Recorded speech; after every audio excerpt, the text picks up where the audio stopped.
The Magic Bag. There was once a priest and a magician. The priest said, "It is only through me that you will get to heaven." The magician said, "Is there no other way to achieve seemingly impossible things?" "No," said the priest. "We priests have the monopoly apart from some saints, but they are few and far between. As you know, they are almost all in the distant past." Now the magician had a magical bag, and it could swallow anything its owner wanted.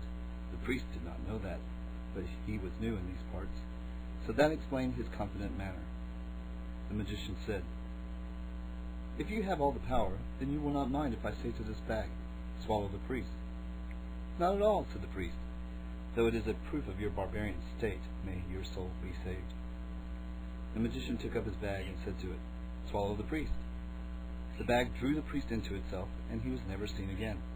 Now the magician decided that there was no need to allow priests, and others for that matter, to have all the dealings with the invisible world. So he always put into the bag any priests or monks who would not accept his claim to equal rights of intervention in matters such as these. In the end, most of the priests concentrated on exhorting people to do good, while the magician used his bag to swallow people and things which were bad. Finally, a whole swarm of devils, voraciously hungry because so much bad was disappearing without trace, tracked down the magician. He told the bag to swallow them, and it did. But they were too tough for it to digest. The time for the total dissolution of demons had not yet arrived. So the magician took the bag to a blacksmith. How much to hammer this bag completely flat, as slim as a knife blade? The smith said that he would do it for 10 silver pieces. So he hammered, day and night, but he could not get the bag flat. The demons, as is their habit, could always inflate themselves slightly after a blow had made them flat for a moment or two. "You must have the devil in this bag," shouted the furious and baffled smith. "Yes, indeed I have," said the magician. Giving the smith only 1 silver piece for his trouble, he opened the bag, and all the devils streamed out, back to hell, feeling very battered. Now the magician carried on his life in much the same way, avoiding anything unpleasant by making it go into the magical bag, until it was nearly time to die. He went to see a wise hermit about it.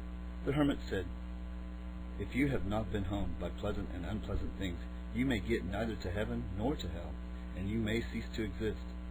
But that is what some people want, anyway." When he died, the magician found himself at the gates of hell. "Why am I here, since I got rid of so much evil in my life?" he asked the demon at the gate. The demon looked in his book.